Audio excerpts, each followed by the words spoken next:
Shalom adik-adik. Shalom. Ada sukacita hari ini? Ada. Saya kayak kakak ya. Sekarang sudah hari Minggu lagi. Waktunya kita beribadah. Shalom juga untuk adik-adik Eko Kid yang di luar Eko Kid Taman Semangat Indah ya. Eko Kid Greenland. Eko Kid mana lagi Kak Cakra? Taman Palem. Eko Kid Tangerang. Eko Kid seluruh di Indonesia ini. Oke? Yuk. Kita mulai beribadah, kita nyanyikan lagu, baca kitab suci, doa tiap hari. Pasti bisa kan? Bisa? Bisa dong. Oke, let's go. Baca kitab suci, doa tiap hari, doa tiap hari, doa tiap hari. Baca kitab suci, doa tiap hari kalau mau tumbuh. Kalau mau tumbuh, kalau mau tumbuh, glory haleluya. Baca kitab suci, doa tiap hari kalau mau tumbuh. Katakan sekali lagi ya. Baca kitab suci, doa tiap hari, doa tiap hari, doa tiap hari. Baca kitab suci, doa tiap hari kalau mau tumbuh. Kalau mau tumbuh, kalau mau tumbuh, glory haleluya. Baca kitab suci, doa tiap hari kalau mau tumbuh. Haleluya. Nah adik-adik, jadi setiap hari kita harus baca Alkitab ya. Baca kitab suci. Kalau pagi hari adik-adik gak sempet, malam hari mau bobo.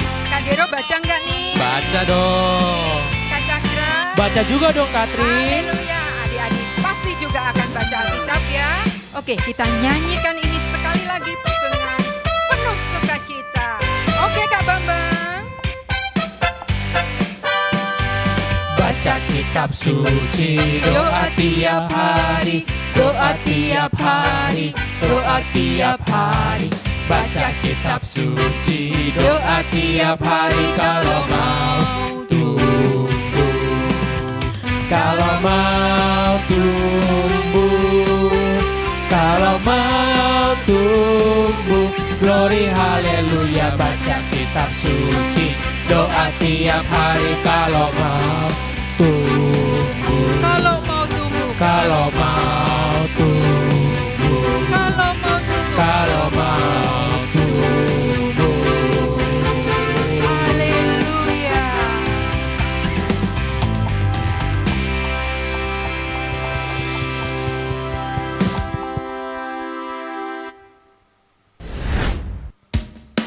Masih semangat ada yang memuji nama Tuhan?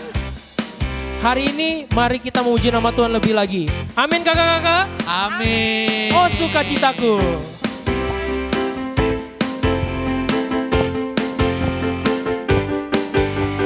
Oh sukacitaku, param-pam-pam, sejak ku jumpa Yesus. Oh sukacitaku. Oh sukacitaku, param-pam-pam, ku temukan juru selamat. Dia mengasihi aku, bahkan mati bagiku. Sukacitaku apakah? Sukacitaku kini penuh. Oh sukacitaku. Oh sukacitaku, param-pam-pam, sejak ku jumpa Yesusku. Oh sukacitaku, param-pam-pam, ku temukan juru selamat. Dia mengasihi aku, bahkan mati bagiku. Sukacitaku. Sukacitaku kini penuh. Padanya.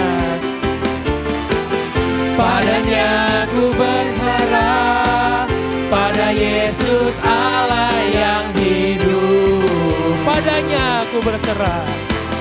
Padanya ku berserah, Engkau sumber kehidupanku.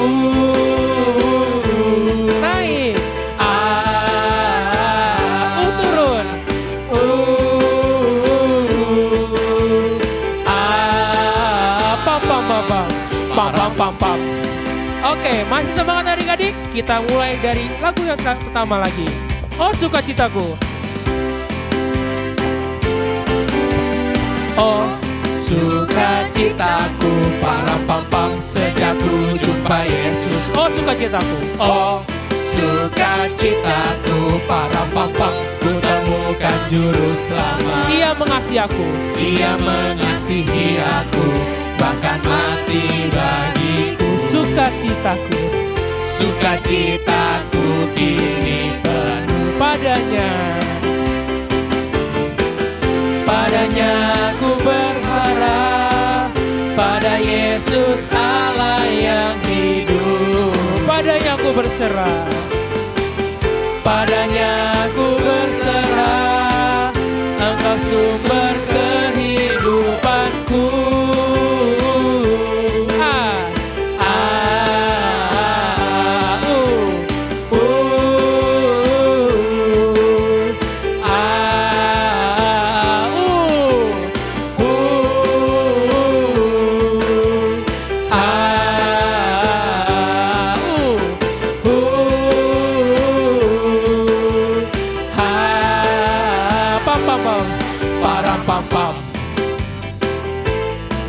Param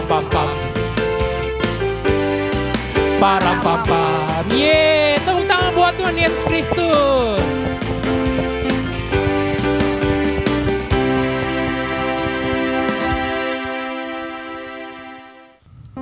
Yuk adik-adik, sekarang kita siapkan hati kita siapkan telinga kita mau dengarkan firman Tuhan. Tapi sebelum itu, Kak Dero ajak adik-adik untuk menaikkan satu lagu pujian, Yesus Kupanggil. Yesus ku panggil, Yesus ku undang, masuk dalam hatiku. Yesus ku panggil, Yesus ku panggil, Yesus ku undang, masuk dalam hatiku. Memimpin, menuntun setiap langkah hidupku, sucikan, kuduskan semua dosaku. Yuk adik-adik, kita angkat pujian ini sekali lagi dari awal. Kita katakan, Yesus ku panggil. Yesus ku panggil, Yesus ku undang, masuk dalam hatiku. Yesus ku panggil, Yesus ku panggil, Yesus ku undang, masuk dalam hatiku. Memimpin, menuntun setiap langkah hidupku, sucikan, kuduskan semua dosaku. Memimpin, menuntun setiap langkah hidupku, sucikan, kuduskan semua dosaku. Yuk mari adik-adik kita lipat tangannya, kita tutup matanya, ikuti Kak Dero berdoa. Tuhan Yesus, terima kasih karena Engkau sudah memimpin kami selama pujian dan penyembahan. Sebentar kami mau mendengarkan firman Tuhan. Tuhan pimpin kakak yang memberitakan firman Tuhan. Dalam nama Tuhan Yesus, amin. Amin.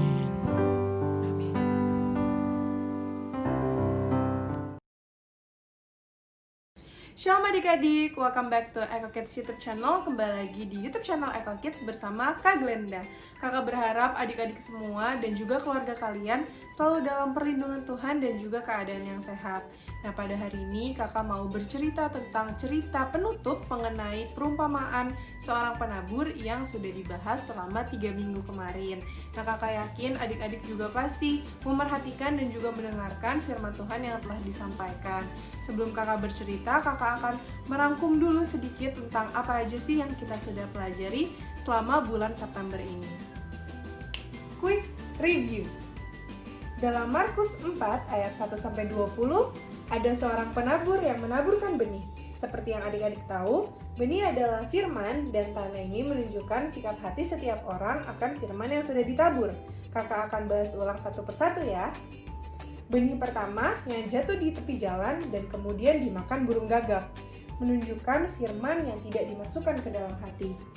Sehingga bahkan sebelum firman itu bertumbuh, burung gagak atau si iblis sudah mengambil firman itu dan akhirnya firman itu nggak menjadi berkat bagi diri kita maupun bagi orang lain. Benih kedua yang jatuh di tanah berbatu.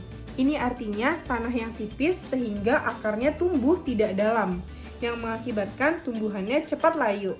Tanah yang tipis mencerminkan hati yang kurang percaya, mudah tergoyahkan karena akar tidak mencengkeram kuat ke dalam tanah. Benih ketiga jatuh di semak duri. Awalnya benih ini memang tumbuh dengan baik. Namun lama-kelamaan semak berduri menghimpitnya hingga mati. Tanah ini melambangkan iman yang bertumbuh dengan baik, namun benih ini berada dalam lingkungan yang buruk, sehingga menghimpit iman kita hingga layu dan akhirnya mati. Sementara tanah yang keempat yang akan kita bahas hari ini. Hayo adik-adik, ada yang tahu nggak? Tanah keempat itu tanah yang kayak gimana sih? Yuk kita simak ceritanya. Jadi tanah yang keempat adalah tanah yang baik atau the good soil. Nah, tanah yang baik itu melambangkan sikap hati kita atau respon kita ketika kita menerima dan juga mendengarkan firman Tuhan. Nah, adik-adik, apa sih bedanya benih yang ditanam di tempat yang baik sama benih yang ditanam di tempat yang buruk? Yuk kita lihat perbedaannya. Nah, adik-adik, hari Rabu kemarin kakak itu ada upload story di Instagram Eco Kids. Kakak foto satu tumbuhan dan kakak tanya ke adik-adik semua kira-kira tumbuhan itu tumbuhan apa sih? Nah, bagi adik-adik yang masih belum tahu, kakak akan kasih tahu jawabannya pada ibadah hari ini. Tapi sebelum itu kakak mau cerita dulu sedikit kalau beberapa minggu yang lalu kakak itu melakukan suatu eksperimen. Jadi kakak menanam satu tumbuhan yang mungkin adik-adik juga udah pernah nanam nih di sekolah kalian masing-masing. Nah, penasaran kan adik-adik tumbuhannya apa? Jadi tumbuhannya itu adalah tumbuhan kacang hijau. Kenapa kakak pilih tumbuhan kacang hijau? Karena kacang hijau itu mudah dicari, mudah ditanam, dan juga sangat cepat untuk bertumbuh. Dalam beberapa hari aja, adik-adik pasti udah bisa lihat pertumbuhan si kacang hijau itu tersebut. Nah, kakak juga menanam kacang hijau di 2 tempat yang berbeda dengan jenis tanah yang berbeda juga. Habis ini kita akan lihat fotonya ketika kakak pertama kali tanam benih kacang hijau.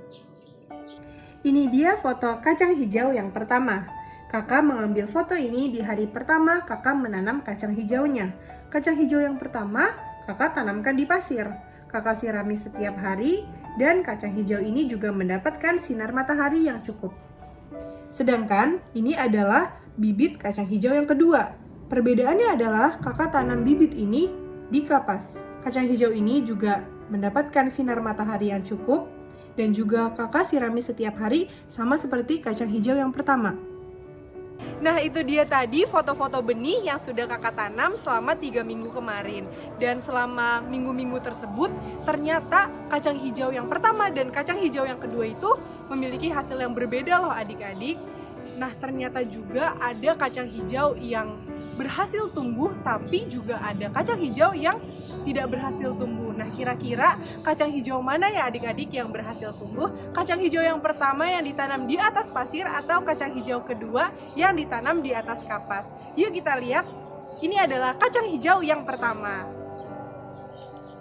Nah, ternyata adik-adik, kacang hijau yang pertama itu dia sama sekali tidak bertumbuh dan juga tidak berkembang. Dia sama aja seperti hari pertama kakak menanam bibit kacang hijau tersebut. Nah, sekarang kita mau melihat kacang hijau yang kedua. Nah, ini dia adik-adik kacang hijau yang kedua. Ternyata dia bertumbuh dengan sangat lebat dan juga sehat. Daunnya sangat banyak dan juga warnanya hijau banget. Nah, pasti adik-adik pengen dong menjadi kacang hijau yang kedua ini. Nah, gimana caranya sih kita bisa menjadi kacang hijau yang kedua ini? Kita akan lihat di video berikutnya. Nah, adik-adik, sebelum kita belajar gimana caranya kita bisa bertumbuh seperti kacang hijau yang kedua, kita mau membandingkan kedua kacang hijau ini, kenapa mereka yang ini nggak bisa tumbuh dan yang ini bisa tumbuh dengan lebat. Nah, yang pertama itu adalah kacang hijau ini. Kenapa sih dia itu nggak bisa bertumbuh? Karena kakak itu menanamnya di atas pasir. Nah, emangnya kenapa sih kak pasir itu emang tanah yang jelek ya? Iya adik-adik, pasir itu tidak cocok untuk ditanami benih tanaman karena pasir itu tidak dapat menyerap air, alias pasir itu adalah tanah yang kering. Nah, sedangkan yang kacang hijau kedua ini kakak tanamnya itu di atas kapas. Nah, kenapa kakak pilih kapas? Karena kapas itu sangat baik dalam menyerap air. Jadi itu dia perbedaannya adik-adik. Adik-adik semua, kita di sini belajar bahwa ternyata tanah yang berbeda-beda itu mempengaruhi pertumbuhan benihnya loh. Sama seperti respon kita itu juga mempengaruhi benih firman Tuhan yang sudah ditanam di setiap hati kita. Adik-adik, pasti dong kalian semuanya mau menjadi kacang hijau yang kedua yang bertumbuh dengan sehat dan juga bertumbuh dengan lebat. Nah, kita akan belajar gimana caranya punya sikap hati atau respon yang benar agar kita nantinya bisa juga bertumbuh dengan lebat dan berbuah juga. Ada dua hal yang kita bisa pelajari hari ini agar kita memiliki respon hati yang benar. Yang pertama adalah iman. Nah, adik-adik, ketika kita mendengarkan firman Tuhan, jangan biarkan firman Tuhan itu cuma masuk ke telinga kiri dan keluar ke telinga kanan. Tapi kita harus percaya bahwa firman itu benar dan hidup di dalam hati kita masing-masing. Nah, agar firman itu nggak cuma lewat begitu saja, kita perlu melakukan 3M, yaitu mendengar, menangkap, dan juga mengerti firman Tuhan yang telah disampaikan. Nah, adik-adik, sama seperti tanah yang bisa menyerap air dan vitamin yang dibutuhkan untuk benih agar benih itu bisa bertumbuh. Sama seperti kita juga butuh firman Tuhan dan kita harus mengimani bahwa firman itu bakal hidup di hati kita dan kita bisa berdampak bagi lingkungan sekitar kita. Yang kedua adalah perbuatan. Ketika kita sudah mendengar firman Tuhan dan percaya bahwa firman itu hidup di dalam hati kita, selanjutnya kita harus melakukan firman itu di dalam kehidupan sehari-hari. Sama seperti yang terdapat dalam Yakobus 2 ayat 17. Demikian juga halnya dengan iman. Jika iman itu tidak disertai perbuatan, maka pada hakikatnya iman itu adalah mati. Jadi ketika kita sudah mendengarkan firman Tuhan, kita juga harus mempraktekkan firman Tuhan itu ketika kita bertemu dengan keluarga kita, dengan teman kita, agar firman itu bisa menjadi berkat bagi orang lain. Contohnya ketika kita percaya bahwa Allah itu adalah Allah yang penuh kasih dan Allah mau supaya kita mengasihi sesama kita, maka kita harus mempraktekkan kasih itu kepada orang sekeliling kita agar firman yang kita dengar juga dapat menjadi berkat bagi orang lain. Jadi adik-adik semua, agar kita bisa menjadi tanah yang baik atau jadi good soil, kita harus memiliki iman dan juga perbuatan agar firman yang telah kita percaya bisa menjadi berkat buat papi, mami, koko, cici, adik kita, oma, opa, dan juga teman-teman di sekeliling kita. Nah adik-adik, yuk kita sama-sama mau lipat tangan kita dan kita tutup mata, kita mau menutup firman Tuhan hari ini dengan doa. Tuhan Yesus yang baik, terima kasih untuk kesempatan yang indah ini. Kalau kami masih boleh mengikuti ibadah online, kami hari ini belajar untuk bisa memiliki iman atas firman yang telah kami dengar. Kami bisa percaya bahwa firman Tuhan itu nyata dan hidup di dalam hati kami, dan kemudian kami bisa mempraktekkan firman Tuhan dalam kehidupan sehari-hari agar kami bisa menjadi berkat bagi orang-orang di sekitar kita, bagi teman-teman kita yang belum percaya Tuhan, agar mereka boleh melihat bahwa kami adalah anak-anak Tuhan yang bisa menjadi contoh yang baik dan mereka juga bisa percaya kepada Tuhan. Terima kasih untuk berkat Tuhan di kehidupan kami, terima kasih untuk sekolah, untuk kesehatan, untuk orang tua yang telah Tuhan berikan kepada kami. Dalam nama Tuhan Yesus kami telah berdoa dan mengucap syukur. Haleluya. Amin. Nah, adik-adik semua, kakak sudah selesai bercerita dan kakak juga ingin menyambut untuk adik-adik yang baru pertama kali bergabung di YouTube channelnya Echo Kids. Selamat datang untuk adik-adik semua dan jangan lupa untuk subscribe channel YouTube Echo Kids dan juga jangan lupa untuk follow Instagram Echo Kids di @echokids yang I-nya ada 2 karena di sana akan banyak activities yang pastinya menarik dan juga seru-seru banget. Oke guys, jadi selamat hari Minggu, happy Sunday, and God bless you all. See you next week. Bye-bye.